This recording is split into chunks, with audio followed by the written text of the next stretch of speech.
When my nana was alive, she used to tell me lots of interesting stories, but this is one I like to fondly recall. First, he put up a sign on the top of the hill, so he wanted to see in the morning time if it was still there, and if it was still there, then he knew that they said yes. But if it was knocked down, then he knew that he wouldn't be able to. The fairies would say no. So then there was these gang of boys and teenagers, and in the night time they came and they knocked it down for fun. Well, my granny, my mum and my auntie started the Carrick Gymnastics Club 30 years ago. So they had this big party and I made the cake. It's about my great granddad. He was an artist. I have his paint set. He was sent out to World War II, and the story's a bit gruesome, but he watched his best friend get killed in front of him. He got stabbed by a horse fork, is it? You know the pitchforks. Oh. So when I was little, like around 2ish 3, we were in Stephen's Green, and there was this big fluffy slong in the middle of the lake, and I kept on saying, "Fluffy, Fluffy, Fluffy." She was in there tending the grave for a while. She didn't notice it was getting dark since she was so busy, and she heard the keys of the gate turn. So she ran over to the gate and tried to open it, but it wouldn't open because it was locked. My parents are from Nigeria, and I was born in Sligo Hospital. So when I was younger, around 7, I went to Nigeria, which is in Africa. Well, I went to visit my grandparents and my aunties and uncles. They live in Abuja and Lagos, kind of all over Nigeria. I'm in a class ahead of her, and I have 2 in my class. 2 in your whole class? Yeah. So there's only 3 in your class? No, there's me and another boy. But there's only 2 in the whole class? Yeah. And we lost one person this year from my class, and one of them went away to a different school, and I lost one in junior infants. One of them went to Sligo and the other went to Mohill. He was my mum's uncle. He was my mum's uncle, and in 1916 he was in the IRA and he stole the doctor's car. And then one day my sister was pushing my buggy and we were just messing around, and I must have let my tiger go out of my hand. And then when we were in the car and there was a big huge thunderstorm going on, and the way I would get to, because I couldn't say tiger, so I'd go arr, arr. And so I was in the back of the car, keep doing this, and my mum said to my sister, "Oh, can you go find Tiger?" And she's like, I can't find him. My dad's father was in World War II. He was a Slovakian. He trained the dogs, like guard dogs and dogs that fought in the war. He fought the Germans for the Polish.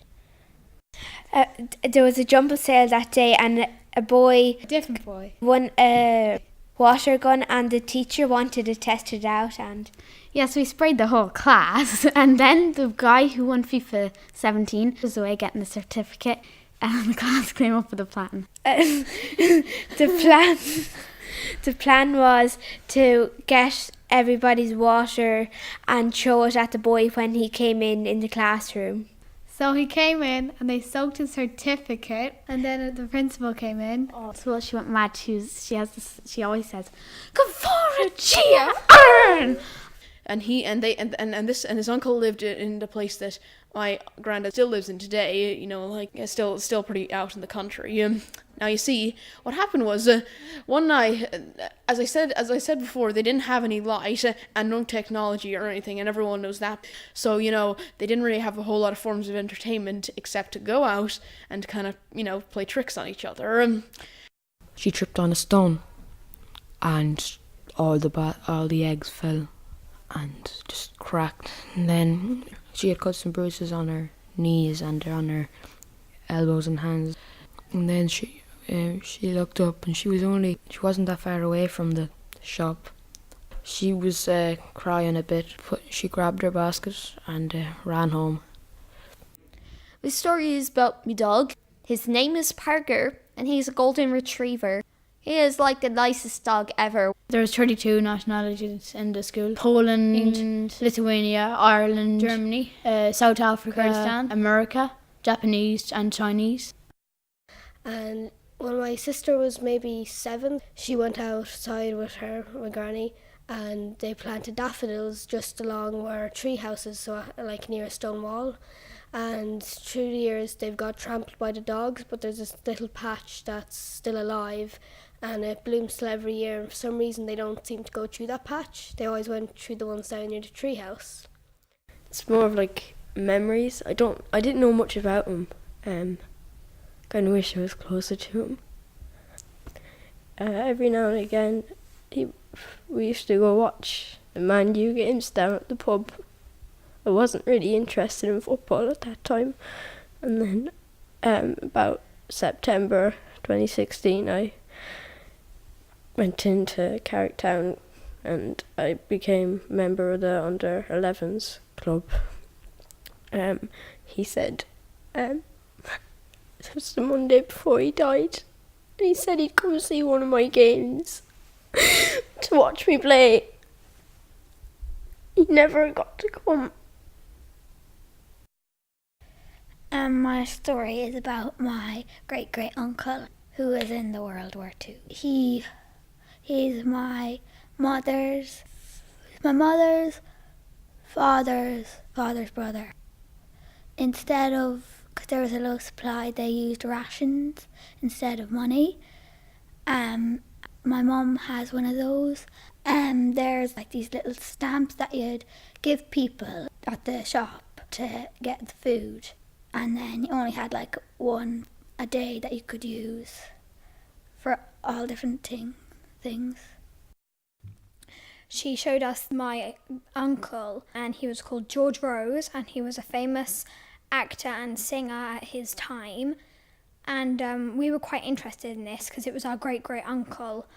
And so we looked him up online, and there was one about the life and death of George Rose. And it was that he never had a child, but he adopted a son. And when that son was 14, him and someone else tortured and murdered George Rose.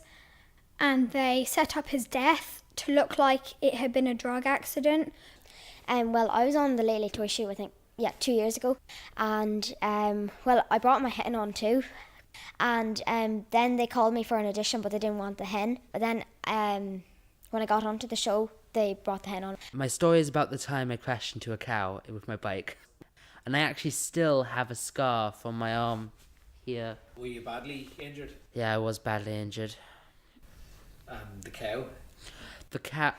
I hate it when people ask me if the cow was okay. Well, it was about my granddad on my father's side. He cycled all the way from Ballina to Boyle. Yeah, well, I'm not sure was he forced to do it or what.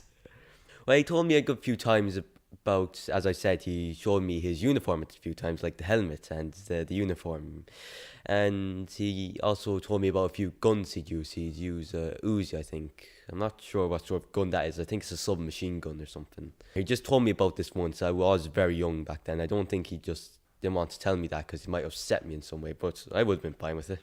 Well, it started off like when we used to be we used to be enemies because this girl said that she'd give me like a cookie if I locked her in a playhouse, and she had to crawl out of the window to get out.